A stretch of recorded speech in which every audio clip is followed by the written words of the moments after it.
गुफ्ते मूसा बाखुदा दर कोहे तोर गुफ्ते मूसा बाखुदा दर कोहे तोर गुफ्ते मुहम्मद बाखुदा दर अर्शे नूर मूसा आलाइहिस सालामेर साथे कोहे तूर পাহাড়ের মধ্যে আল্লাহর কথোপকথন হয়েছে আর আরশে আজিমের মধ্যে সাত আসমানের উপরে আল্লাহর সাথে কথা বলেছেন আমার নবী বিশ্ব নবী মুহাম্মদুর রাসূলুল্লাহ সাল্লাল্লাহু আলাইহি সাল্লাম मूसा आलाइहिस सालाम जिज्ञासा করলেন ওগো আল্লাহ আপনি কি ঘুমাওন নাম বলে তুমি কি টেস্ট করবা পরীক্ষা করবা ইন্টারভিউ নিবা যদি পরীক্ষা করতে চাও তাহলে গ্লাস ভর্তি একটা পানির গ্লাস হাতে নিয়ে দাঁড়িয়ে থাকো আল্লাহ ডাক দিয়া বললেন मूसा মাত্র সামান্য জন্য আধা ঘন্টার জন্য 15-20 মিনিটের জন্য তুমি একটা গ্লাস দিয়ে দাঁড়াইয়া থাকতে পারলাই না ঘুমে বেহুশ হয়ে পড়ে গেলাই বলো রে मूसा আমি যদি এইভাবে ঘুমাইয়া থাকি আল্লাহ আমি আল্লাহ যদি ঘুমাইয়া থাকি তুমি লাক্কাতুরা থেকে এই বিমানবন্দর থেকে গভীর রাতে তোমার অসুবিধা হয়েছে তোমার পেটে বেদনা ধরেছে তুমি আমার কাছে চাইতেছো আল্লাহ তুমি আমাকে ক্ষমা করিয়া দাও maaf করিয়া দাও এমন গুনাহ করেছো যে গুনার কারণে তুমি জাহান্নামে যাইবা শেষ রাতে উঠে আল্লাহর কাছে তওবা করতেছো আর বলতেছো আল্লাহ তুমি আমার তওবা কবুল করো আমি আর জীবনে গুনাহ করব না অন্যায় করব না নামাজ ছাড়ব না আমি আর তোমার বিপরীত চলব না আল্লাহ তুমি আমাকে maaf করে দাও আমার দোয়াকে কবুল করো এইভাবে যখন বান্দা বান্দিরা শেষ রাতে উঠিয়া চক্ষুর পানি ছেড়ে দিয়া যায় নামাজকে ভিজাইয়া দে আল্লাহ ডাক দিয়া বলেন বান্দারে তোদের পানি গায় নাকের আগার আসে আগে আসার আগে গালের মধ্যে বাইয়া যখন আসে নাক বরাবর আসার সাথে সাথে আমি তোদের জীবনের গুনাহ খাতাকে maaf করিয়া দেই সুবহানাল্লাহ ونشهد أن سيدنا وسندنا وحبيبنا ومولانا محمدا عبده ورسوله الذي أرسل إلى الناس كافة بشيرا ونذيرا وداعيا إلى الله بإذنه وسراجا منيرا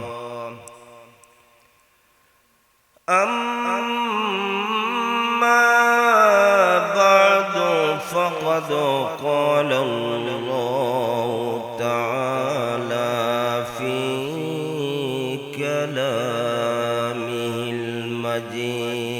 المجيد وفي فرقانه الحميد أعوذ بالله من الشيطان الرجيم بسم الله الرحمن الرحيم يا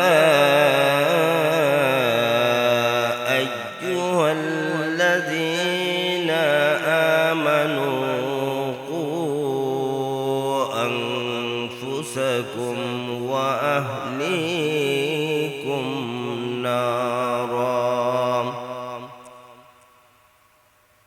وقال تعالى فمن يعمل مثقال ذرة خيرا يره ومن يعمل مثقال ذرة شرا يره وقال تعالى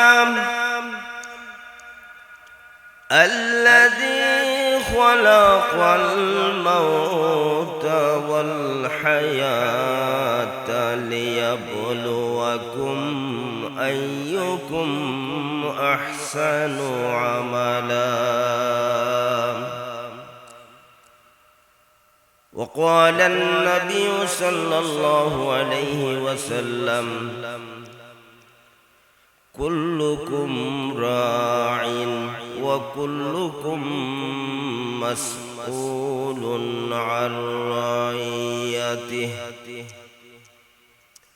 وقال النبي صلى الله عليه وسلم أحب البلاد إلى الله مساجدها وأبغض البلاد إلى الله أسواقها،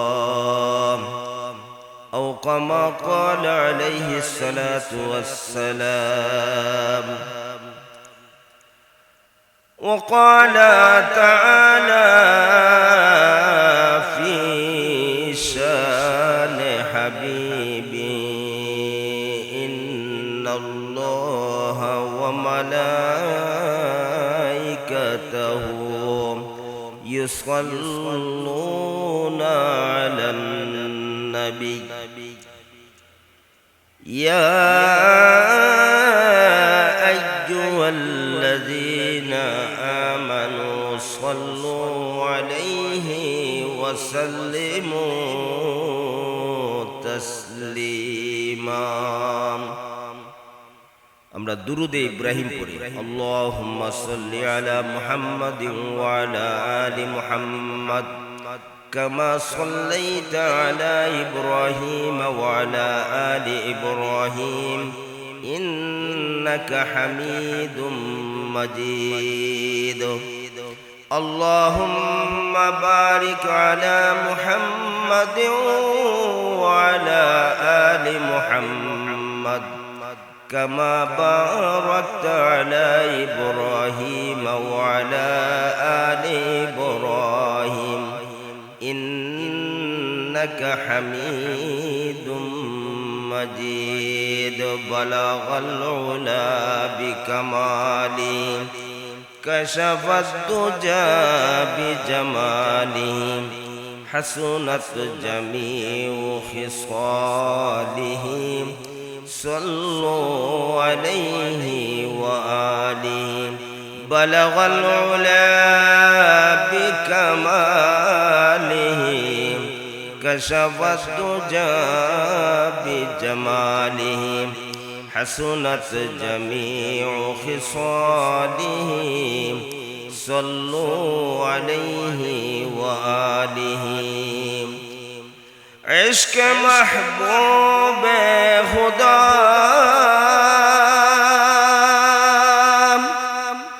जिस दिल में हासिल नहीं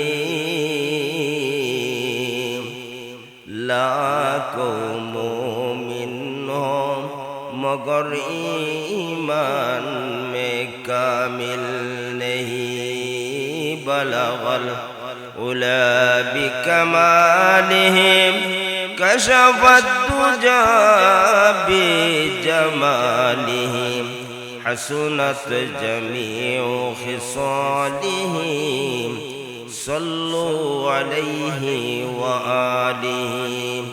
لا إله إلا الله لا إله إلا الله لا إله إلا الله لا إله إلا الله. سبحان الله والحمد لله لا إله إلا الله لا إله إلا الله لا إله إلا الله. سبحان الله والحمد لله لا إله إلا الله لا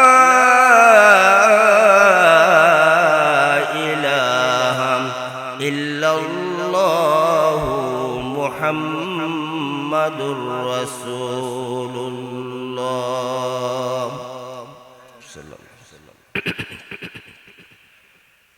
মুহতারাম হাজিরিন, সম্মানিত মুসল্লিয়ানে কেরাম, বেরাদরানে ইসলাম,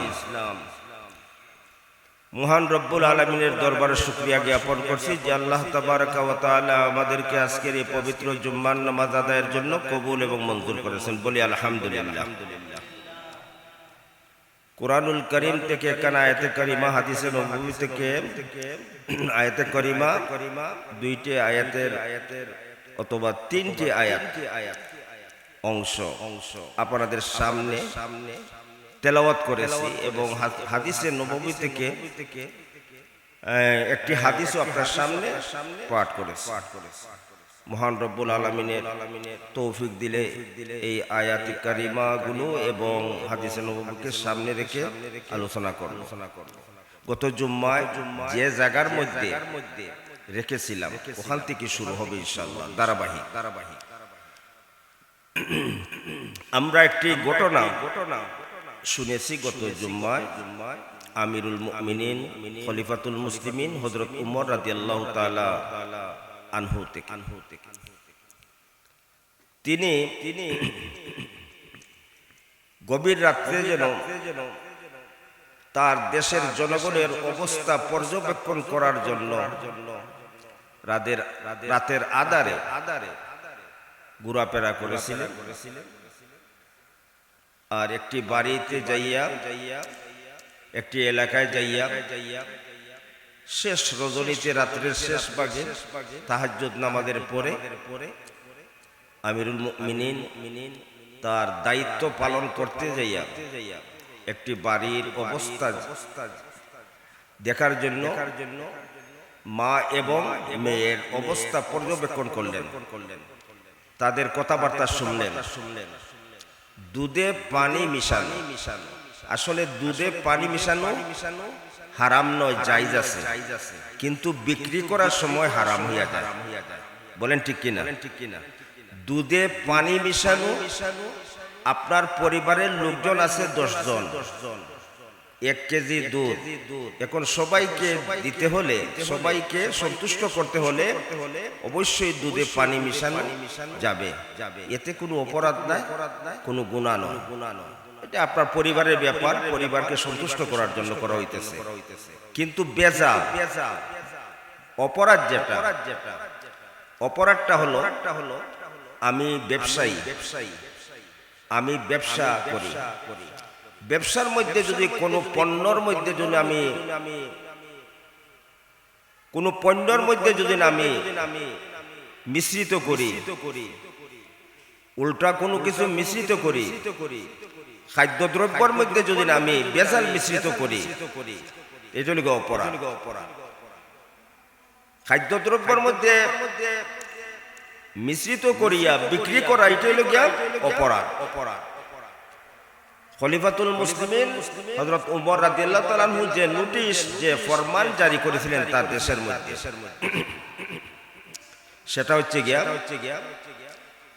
দুধে পানি মিশানো দণ্ডনীয় অপরাধ। এটা খাদ্যের মধ্যে ভেজাল, ঠিক আছে না? এইটাই ফরমান জারি করলেন, এলাকার মধ্যে জানাই দিলেন, নোটিশ করলেন তার দেশের মধ্যে। তো যুবতী মেয়ে তার বৃদ্ধ মাকে বুঝাইতে চাইতেছে ওখানে যে দেখো মা,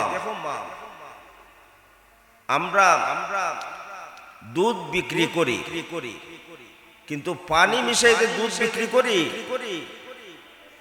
এটা তো সম্পূর্ণ রূপের হারাম, এটা উপার্জন করাটাও হারাম।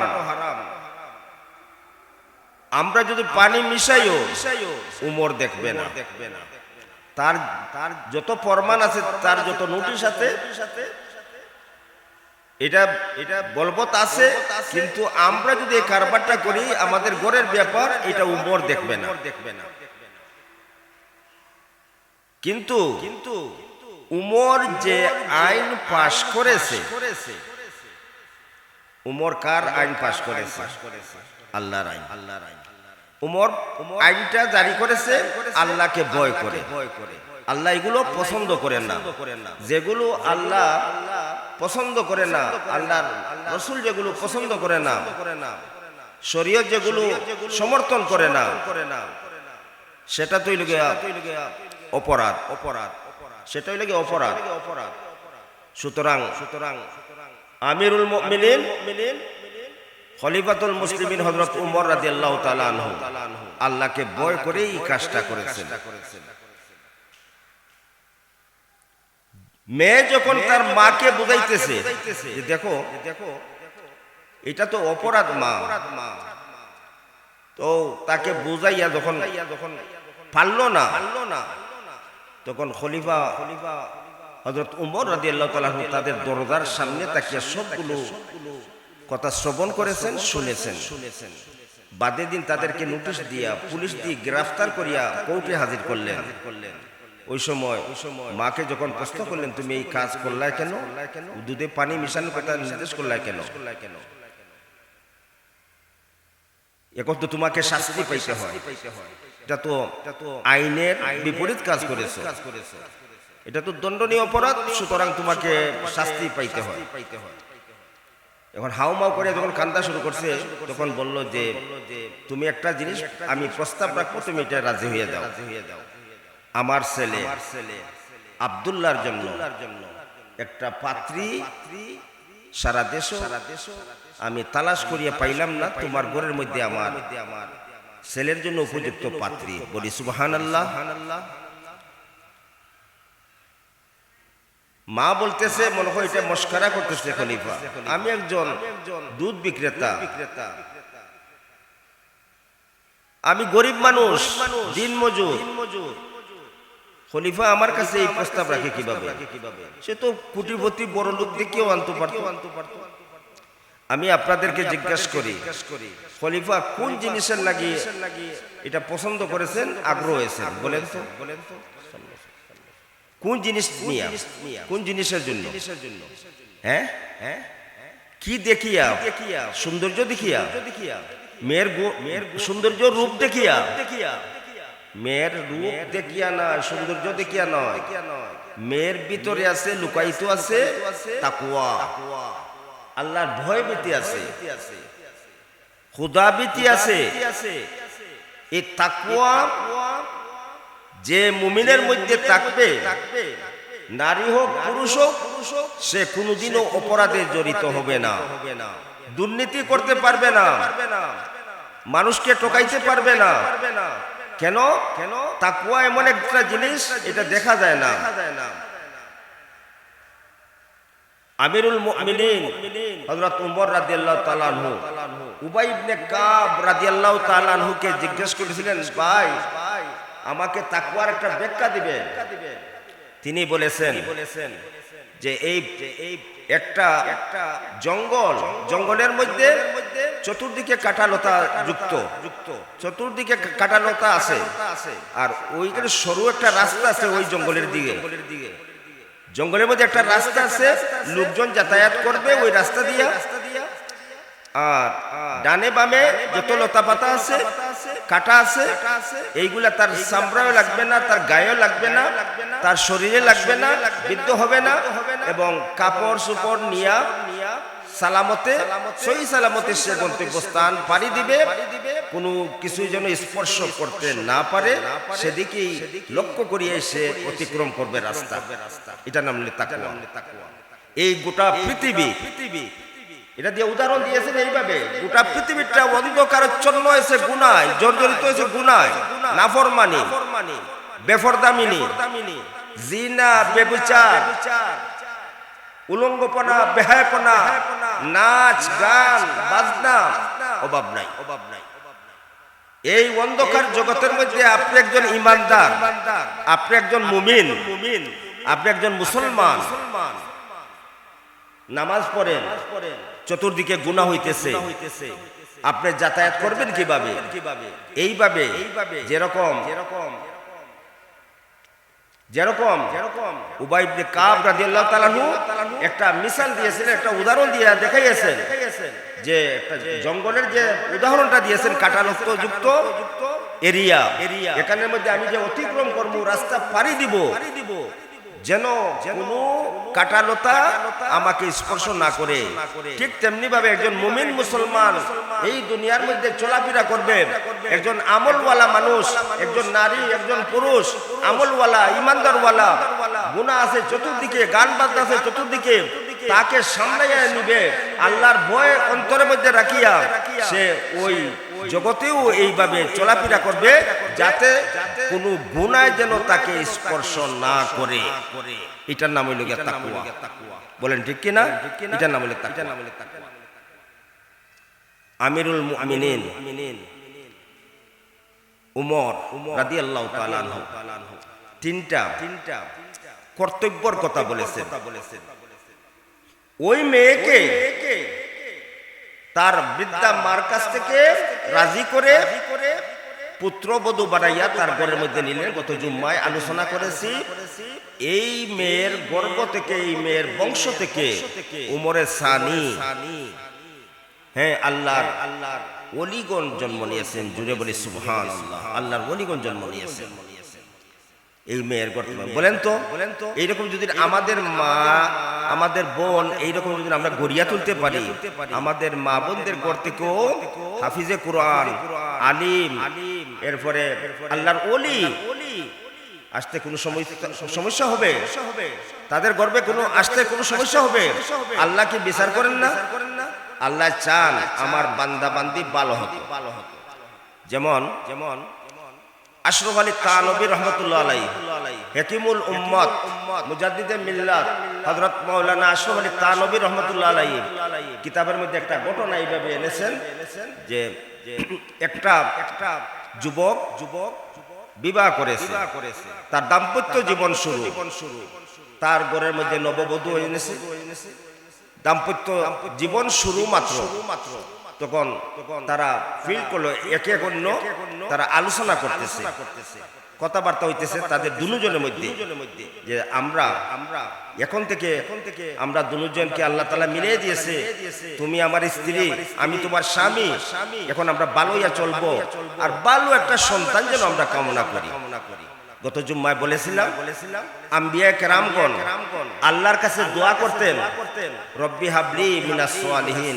হযরত ইব্রাহিম আলাইহিস সালাম দোয়া করেছিলেন যে আমার একটা সন্তান দান করো, নেকবক এবং আমলওয়ালা এবং শান্তিপূর্ণ একটা সন্তান, আমাকে ভালো একটা সন্তান দান করো, আদর্শ একটা সন্তান দান করো।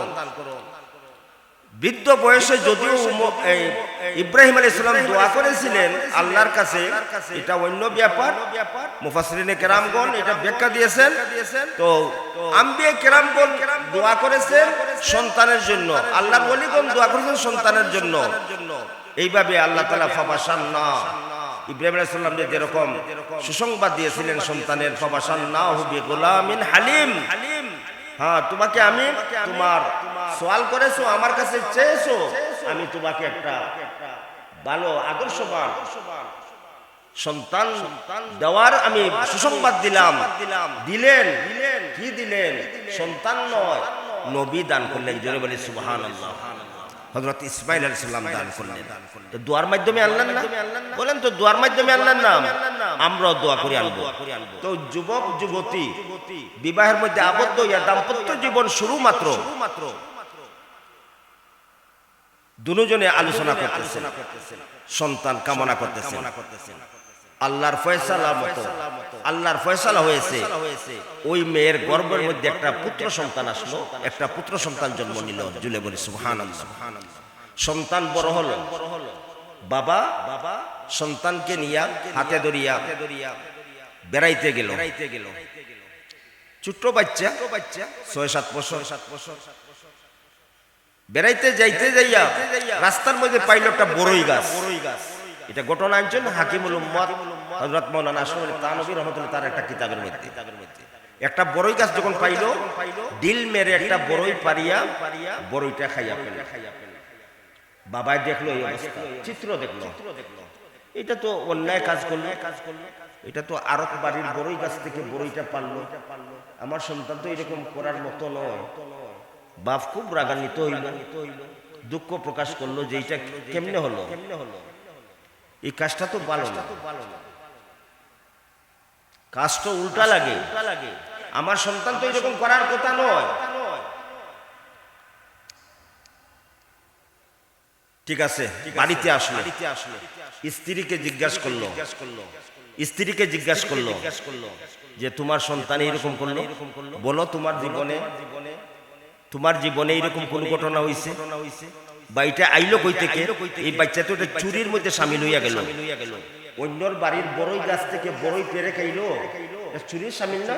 নাজিকেই খাওয়া চুরি নয়। আমরা দেখি গ্রামে গঞ্জে বড়ই খায়, আম খায়, এমনকি মসজিদের কাঁঠালও নিয়ে খায় না? এরকম না, জিজ্ঞাসা করিয়া চুরির মধ্যে সামিল হইয়া যায়। হ্যাঁ, জিজ্ঞাসা করে তুমি 5টাই খাও, 5টা বড়ই খাও, 10টা খাও, কিন্তু না জিজ্ঞাসা করিয়া খাওয়াটা অপরাধ। এটা গুনাহ, কারণ এটা চুরির মধ্যে সামিল হইয়া যায়।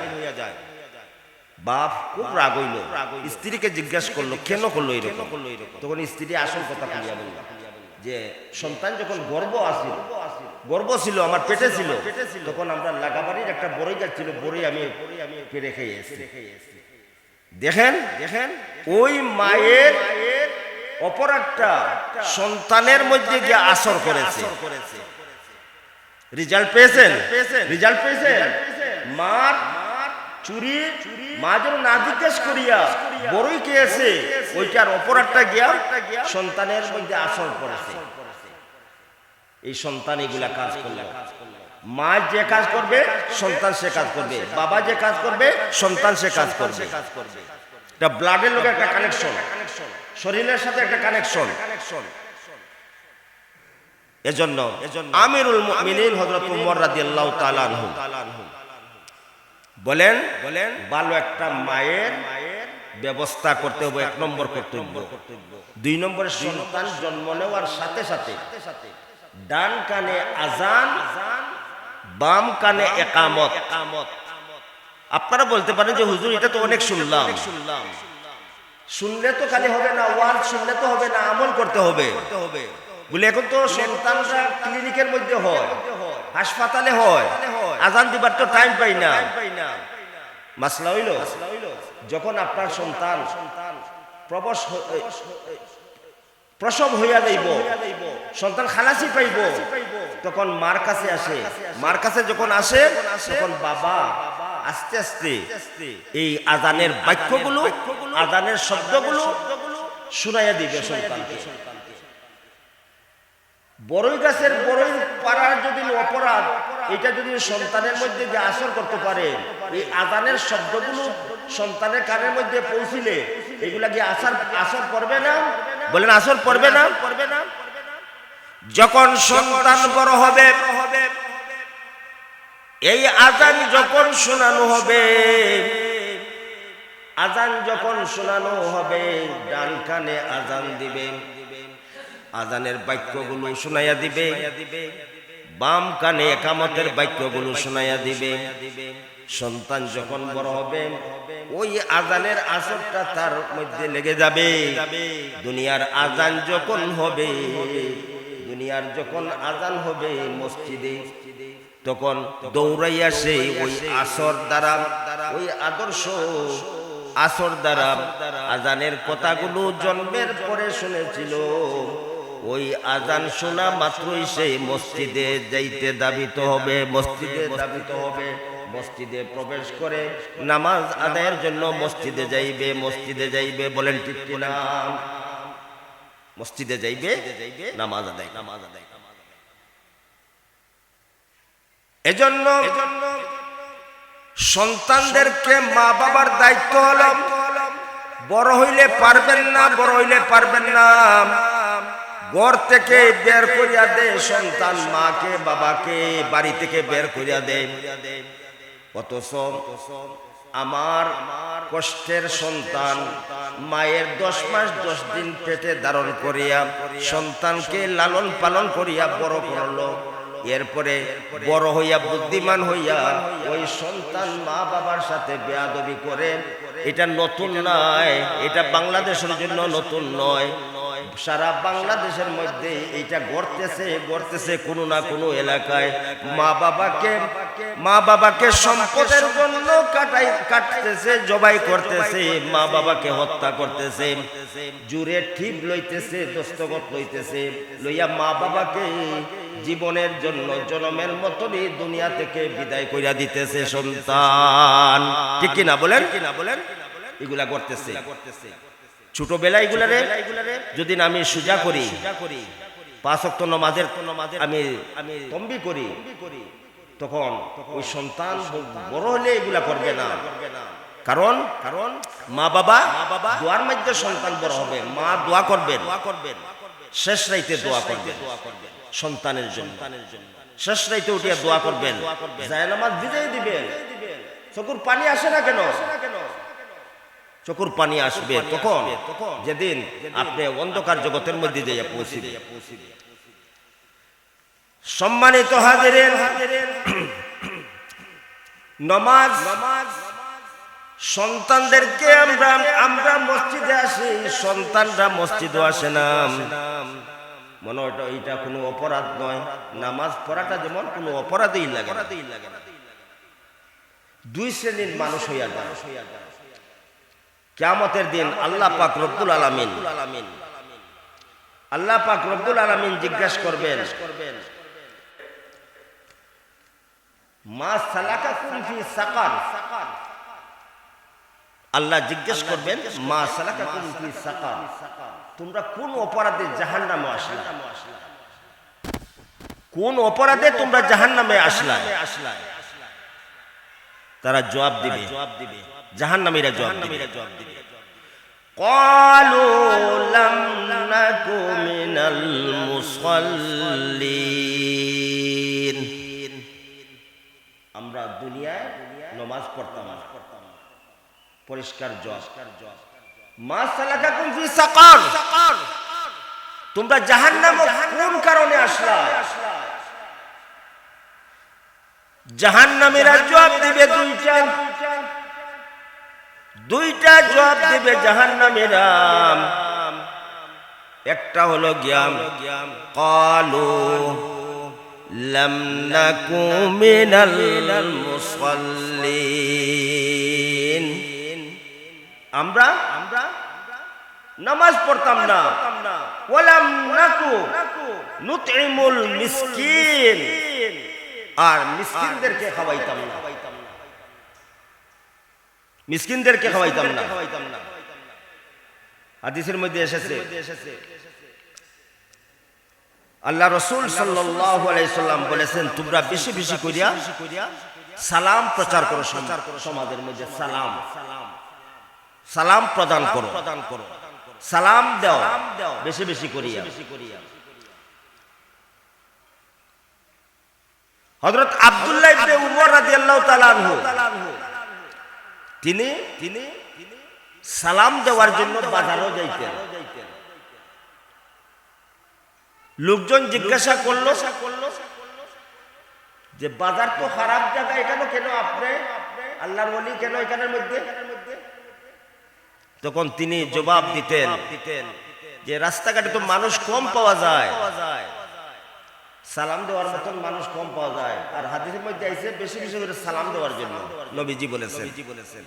বাজারও মানুষ পাইমু, এজন্য এসেছি সালাম দেওয়ার জন্য। আসসালামু আলাইকুম, আসসালামু আলাইকুম, আসসালামু আলাইকুম ওয়া রাহমাতুল্লাহি ওয়া বারাকাতুহু ওয়া মাগফিরাতুহু ওয়া রিজওয়ানুহু ওয়া ফায়জানুহু ওয়া জান্নাত।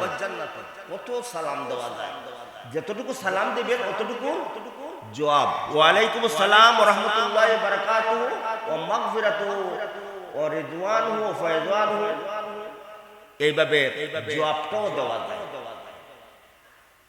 আফসুস সালাম, বেশি বেশি করে সালাম দাও। ওয়াতইমুত তুআম,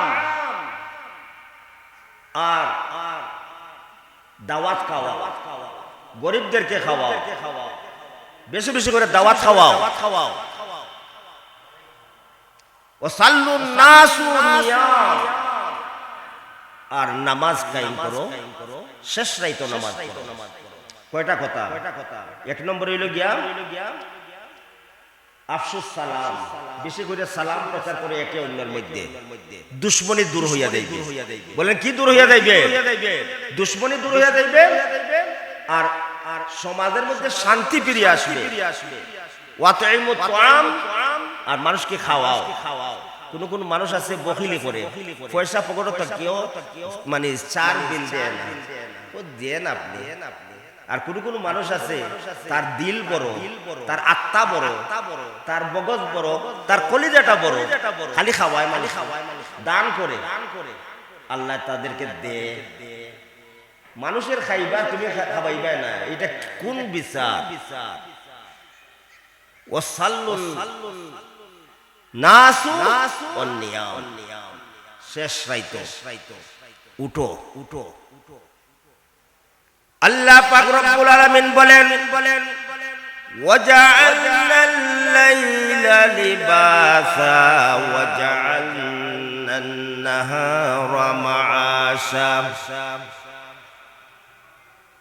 রাতকে আমি বানাইলাম আরামের জন্য, রাত আমি দিলাম ঘুমাইবার জন্য, রাত আপনার নিদ্রায় যাবার জন্য, ঘুমাইবার জন্য, আর দিন দিলাম মাআশা, কাজকর্ম করার জন্য। আবার নামাজের ওয়াক্ত হইয়া গেলে নামাজ আদায় করবা। ফাইদা কুদিয়াতিস সালাত ফান্তাশিরু ফিল আরদ, যখন ফরজ আদায় করিয়া নাও রুজির জন্য, ব্যবসার জন্য, বাণিজ্যের জন্য, পেশাদারের জন্য ছুটিয়া যাও, ব্যবসা বাণিজ্য করো। আর ফাইদা কুদিয়াতিস সালাত, সালাত আদায় করলো, দুনিয়ার মধ্যে ছড়াইয়া পড়ো হালাল অন্বেষণের জন্য। এজন্য বলা হয়েছে, আল্লাহর নবী বলেন বেশি বেশি করে সমাজের মধ্যে সালাম দাও, আফসুস সালাম ওয়াতিমুত তুআম, বেশি বেশি করে খাওয়াও মানুষকে। আর ও মানুষরা, তোমরা রাত্রে শেষ রাইতে উঠিয়া যায় নামাজ লইয়া আল্লাহর দরবারও হাত উঠাও, আল্লাহর দরবার অপরাধের জন্য হাত উঠাও। কি উঠাইব? পাঁচ ওয়াক্ত নামাজের মধ্যে দিলামি আছে, আছেন ওযুখানায় বসিয়া গল্প করিয়া জমাত পায় না। এখন ওই মানুষরে কিভাবে বুঝাইবা? পাগলরে বোঝানো যায় না, বালা মানুষরে তো বুঝিয়ে ও আল্লাহর সীমা লঙ্ঘন করে, বাড়াবাড়ি করে। জামাতের গুরুত্ব কত বড় জিনিস। মাজুর মানুষ লাঠি বদিয়া আইতে পারে না, তার এক মাসলা। আপনি সুস্থ মানুষ, গোর খান্দায়, আপনি কেন গাফলতি করবেন? আল্লাহ নারাজ হয়ে গেল। আল্লাহ নারাজের মানুষও নারাজ, ধ্বংস হয় সবগুলোর মধ্যে, অনিবার্য ধ্বংস আসে। আল্লাহ হেদায়েত দান করে, সবাই বলে আমিন। এজন্য আসুন খলিফাতুল মুসলিমিন আমিরুল মুমিনিন হযরত ওমর রাদিয়াল্লাহু তাআলা আনহু, তিনি রাত্রি বেলা তাহাজ্জুদের নামাজ পড়তেন। আর তাহাজ্জুদের নামাজ পড়িয়া শেষ লাইতো তার দেশের অবস্থা পর্যবেক্ষণের জন্য বের হইতেন। এমন একটা বাড়িতে গেলেন, যে বাড়ি সামনে যাওয়ার পরে দেখলেন একটা লোক ঘর থেকে বের হইতেছে আবার ঢুকতেছে। ব্যাপার কি? আমার রাষ্ট্রের মধ্যে হয়তো কোনো মানুষটা বিপদে পড়েছে। ছদ্মবেশে তিনি ঘর থেকে বের হইয়া ঘোরাফেরা করতেছেন চতুর্দিকে, তার দেশের জনগণের অবস্থা পর্যবেক্ষণ করার জন্য। দাঁড়ে যাইয়া জিজ্ঞাসা করলেন, ভাই আপনার কি হয়েছে? বলে, ও পথিক, আপনি শুনিয়া কি লাভ হবে? আমার ঘরের সমস্যা আছে, আমার স্ত্রীর সমস্যা আছে। বলে, স্ত্রীর কি সমস্যা? বলে, এই মাত্র আগাম আমার স্ত্রী প্রসব বেদনায় ধরেছে, প্রসব করব, সন্তান ধারণ করব, কোন নার্স পাই না। ওই লোকটা বলার সাথে সাথে খলিফাতুল মুসলিমিনকে চিনতেছিও না, উনি যেন রাষ্ট্রপ্রধান, অর্ধটা পৃথিবী তিনি চালিয়েছেন, রাষ্ট্রপ্রধান ছিলেন। গড়ে আসলেন, আসার পরে তার স্ত্রীকে সাথে লইলেন, তাড়াতাড়ি আসো, এই যায় সময়, এই যায় সুযোগ, নেকি লওয়ার জন্য এই সুযোগ যায়, আমার সাথে চলো। উমর রাদিয়াল্লাহু তাআলা ওই বাড়িতে গেলেন, যাওয়ার পরে লোকটাকে বললেন, ভাই আপনি একটু বের হয়ে আসেন। ওই মহিলাটার ভিতরে ঢুকানোর পরে বাচ্চা প্রসব হইল, একটা পুত্র সন্তান জন্ম নিল। এরপরে সহি সালামতে ওই মেয়েটা অর্থাৎ উমর রাদিয়াল্লাহু তাআলার স্ত্রী বের হয়ে আসলেন। তখন ওই লোকটা চাইলো তাদেরকে, পথিকদেরকে মনে করছে পতি, আর খলিফাদেরও চিনতেই পারতেছে না, খলিফার স্ত্রী যেটা চিনতেই পারতেছে না, কিছু মজুরি দেওয়ার জন্য অগ্রসর হচ্ছে, যে এই নেন আপনারা মজুরি, আপনারা কষ্ট করেছেন। বলে না, কালকে যে আমাদের খলিফা থাকা সত্ত্বেও আপনারা যদি এই কাজটা করলেন, এত উত্তম কাজ করলেন, বলে আগামীকাল খলিফার দরবারও যাই, আমিও থাকবো সেখানে, তোমার অভিযোগ কি শুনবো, আমি সাক্ষ্য দিব। বাদের দিন খলিফার দরবারে যাওয়ার আগে তিনি পরিচয় দিয়ে দিলেন যে ভাই, তুমি যে খলিফার কথা বলতেছো, আমি সেই আমির মুমিনিন খলিফাতুল মুসলিমিন উমর, আর উনি লোক আমার স্ত্রী। লোকটা বড় খুশি হলো, আশ্চর্য হয়ে গেল, একজন খলিফা মুইয়াম আমার স্ত্রী, গভীর রজনীতে এই সমস্যার মধ্যে আমরা পড়ে গেলাম, কোনো নার্স নাই, কোনো ডাক্তার নাই, আমার বাচ্চাটা খালাসি পাইল, আহারে এত কষ্ট করলো খলিফা হইয়াম। এই সমস্ত খলিফার তো আমরার দরকার, বলেন ঠিক কি না? এই সমস্ত খলিফার দরকার নাই আমাদের দেশে দরকার নাই। আপনারা দেখি হ্যাঁ করলাম, কিছু বলেন না। খলিফা যিনি রাতে তো দূরের কথা, দিনেও একলা বের হল না, আগে পিছে গাড়ি, এরপরও বয়, রাতেও ঘুম নাই, দিনেও ঘুম নাই, জানেন নিরাপত্তা কোন সময় যেন গুলি আইয়ানি পড়ে যায়, দুশ্মনী হামলা করে, এই বয়ে শেষ 24 ঘন্টা, 5 বছর এইভাবে যায়। দেখেন রোম সম্রাট, তার একটা প্রধান গোয়েন্দা বিভাগ থেকে গোয়েন্দার প্রধান পাঠাইলো মদিনায় আসছে এই জন্য যে রোম সম্রাট পাঠাইয়া দিয়েছে যে দেখো তো ওই দেশের মধ্যে একটা বাদশা, সে নাকি তার জনগণ এই সন্তানদেরকে বাইরে, ওদেরকে একটু বাইরে দেন, বারিন্দা দেন, রোম সম্রাট তার দেশ থেকে অনুমান করতেছে এবং শুনতেছে যে মদিনার একটা বাদশা আছে, একটা রাষ্ট্রপ্রধান আছে, তার চেহারা বাইতে চাইলে মানুষ সোজা হইয়া যায়, তার দেশে কোনো সন্ত্রাস নাই, ডাকাত নাই, চুরি নাই, অন্যায় নাই। গোয়েন্দার প্রধান আসলো, আসিয়া মদিনার এক বাজারের মধ্যে জিজ্ঞাসা করলো, আপনাদের রাষ্ট্রপ্রধান কোথায়, তার বাসভবনটা কোথায়, একটু দেখায় দেন। বলে তার তো কোনো রাষ্ট্রপ্রধানের কিন্তু বাসভবন নাই, গাছতলায় ঘুমায়, ওখানের মধ্যে বিশ্রাম করে, ওখানের মধ্যে আহার করে, আবার জনগণের খবর রাখে, দেশ চালায়। বলে এখন কোথায় আছে? বলে সূর্যের দিকে তাকাই বলছে এখন তো দুপুরের টাইম, একটু পরে আপনি যান, উনি দুপুরে লাঞ্চ করবে, ওই যে বাগানটা দেখতেছেন, ওর একটা গাছ আছে, গাছতলায় উনারে পাইবেন, সাক্ষাৎ পাইবেন। ওই গোয়েন্দার প্রধান গেল এক নজর দেখার জন্য। কি দেখলো? গাছতলার মধ্যে হাতটা বালিশ বানাইয়া এইভাবে শুয়ে আছে, বলি সুবহানাল্লাহ, বালিশ বানায় শুয়ে আছে, আর রৌদ্রের তাপ এইগুলা শরীর ঘামিয়া বালুবি দিয়া গেছে নিচের। গোয়েন্দা দূরতনি পর্যবেক্ষণ করলো, আর একটা উট বাঁধা গাছের নিচে, গাছের পাশে একটা উট বাঁধা, যেটা দিয়ে চলাফেরা করে। গোয়েন্দা প্রধান জবাব দিল, আমাদের রাষ্ট্র রোম সম্রাট কত ফোর্স আছে, আর্মি আছে, বিডিআর আছে, তার বাষ্পবনের রাত্রে ঘুমায় যখন চতুর্দিকে বন্দুকটা তাক করিয়া তাকে দুশ্মন কখন আসিয়া রাষ্ট্রপ্রধানকে নিয়ে শেষ করিয়া দেয়, চতুর্দিকে এইভাবে বন্দুকটা তাক করিয়া থাকে। কিন্তু এমন এক আজব মানুষ দেখলাম, আজব রাষ্ট্রপ্রধান দেখলাম, যে রাষ্ট্রপ্রধানের কোনো বডিগার্ড নাই, বডিগার্ড নাই। আমার ধারণা হচ্ছে উনি জনগণের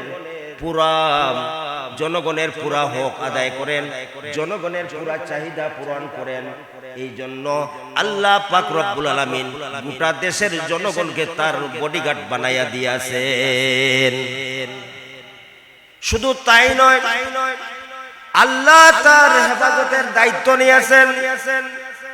এজন্য ভাই বলছিলাম রাত্রিবেলা ওয়াতিমুত তাআম ওয়া সাল্লুন নাসু ওয়ান নিয়াম, আর শেষ রাইতো আল্লাহর কাছে চাও। আল্লাহ পাক রব্বুল আলামিন 24 ঘন্টা আপনার জবাব দেওয়ার জন্য, 24 ঘন্টা আপনার জবাব দেওয়ার জন্য, আপনাকে আপনার কথা শোনার জন্য অপেক্ষা করেন। বলেন ঠিক কি না? অপেক্ষা করেন না? লা তাখুযুহু সিনাতুন ওয়ালা নাওম, আল্লাহর ঘুম নাই, তন্দ্রা নাই, নিদ্রা নাই। মূসা আলাইহিস সালাম একদিন আল্লাহকে জিজ্ঞাসা করলেন। মূসা আলাইহিস সালাম আল্লাহর সাথে কথা বলতেন সব সময়। গুফতে মূসা বা খুদা দর কোহে তোর, গুফতে মূসা বা খুদা দর কোহে তোর, গুফতে মুহাম্মদ বা খুদা দর আরশে নূর। মূসা আলাইহিস সালামের সাথে কোহে তুর পাহাড়ের মধ্যে আল্লাহর কথোপকথন হয়েছে, আর আরশে আজিমের মধ্যে 7 আসমানের উপরে আল্লাহর সাথে কথা বলেছেন আমার নবী বিশ্ব নবী মুহাম্মদুর রাসূলুল্লাহ সাল্লাল্লাহু আলাইহি সাল্লাম। মূসা আলাইহিস সালাম জিজ্ঞাসা করলেন, ওগো আল্লাহ, আপনি কি ঘুমান নাম? বলে তুমি কি টেস্ট করবা, পরীক্ষা করবা, ইন্টারভিউ নিবাই? যদি পরীক্ষা করতে চাও তাহলে গ্লাস ভর্তি একটা পানির গ্লাস হাতে নিয়ে দাঁড়িয়ে থাকো। আমি ঘুমাই কিনা, গ্লাস ভর্তি হাতে পানি নিয়ে শেষ করতেছি, গ্লাস ভর্তি পানি হাতে নিয়ে দাঁড়িয়ে থাকলেন। ওই সময় আল্লাহ ডাক দিয়ে বলে, ঘুম, মূসাকে ধর। ঘুম আসলো, হাত থেকে কাঁপিয়া গ্লাসটা পড়ে গেল, মূসা আলাইহিস সালাম বেহুশ হয়ে গেলেন। আল্লাহ ডাক দিয়া বললেন, মূসা, মাত্র সামান্য জন্য, আধা ঘন্টার জন্য, 15-20 মিনিটের জন্য তুমি একটা গ্লাস দিয়ে দাঁড়াইয়া থাকতে পারলাই না, ঘুমে বেহুশ হয়ে পড়ে গেলাই। বলো রে মূসা, আমি যদি এইভাবে ঘুমাইয়া থাকি, আমি আল্লাহ যদি ঘুমাইয়া থাকি, তুমি লাক্কাতুরা থেকে, এই বিমানবন্দর থেকে গভীর রাত্রে তোমার অসুবিধা হয়েছে, তোমার পেটে বেদনা ধরেছে, তুমি আমার কাছে চাইতেছো, আল্লাহ তুমি আমাকে ক্ষমা করিয়া দাও, মাফ করিয়া দাও। এমন গুনাহ করেছো যে গুনার কারণে তুমি জাহান্নামে যাইবা। শেষ রাইতে উঠে আল্লাহর কাছে তওবা করতেছো আর বলতেছো, আল্লাহ তুমি আমার তওবা কবুল করো, আমি আর জীবনে গুনাহ করব না, অন্যায় করব না, নামাজ ছাড়ব না, আমি আর তোমার বিপরীত চলব না, আল্লাহ তুমি আমাকে মাফ করে দাও, আমার দোয়াকে কবুল করো। এইভাবে যখন বান্দা বান্দিরা শেষ রাইতে উঠিয়া চক্ষুর পানি ছেড়ে দিয়া যায় নামাজকে ভিজাইয়া দে, আল্লাহ ডাক দিয়া বলেন, বান্দারে তোদের পানি গায়ে নাকের আগার আসে, আগে আসার আগে গালের মধ্যে বাইয়া যখন আসে, নাক বরাবর আসার সাথে সাথে আমি তোদের জীবনের গুনাহ খাতাকে মাফ করিয়া দেই। আমি জন্য ঘুমাই না, পৃথিবীটা রক্ষার জন্য তো আমি আল্লাহই যথেষ্ট। কোন জায়গার মধ্যে, বাংলাদেশ থেকে, লন্ডন থেকে, ইউরোপ থেকে কে কোন সময় ডাকবো, 24 ঘন্টা তাদের জবাব দেওয়ার জন্য আমি আল্লাহ তৈরি থাকি। বলেন ঠিক কি না? আল্লাহ পাক রব্বুল আলামিন আমাদেরকে আমল করার তৌফিক দান করুক, আর আমাদের সন্তানদেরকে নেককার বানাইবার আল্লাহ তাআলা যেন আমাদের সন্তানদেরকে নেক বানায়, হ্যাঁ, নেক সন্তান বানায়, হাফিজে কোরআন বানায়, আল্লাহর ওলির মধ্যে যেন আল্লাহ পৌঁছায় দেয়। সবাই বলি আমিন। মা বাবা আমরা সব সময় তদারকি করব, আল্লাহ তাআলা আমাদেরকে তৌফিক দান করুন। সবাই বলি আমিন।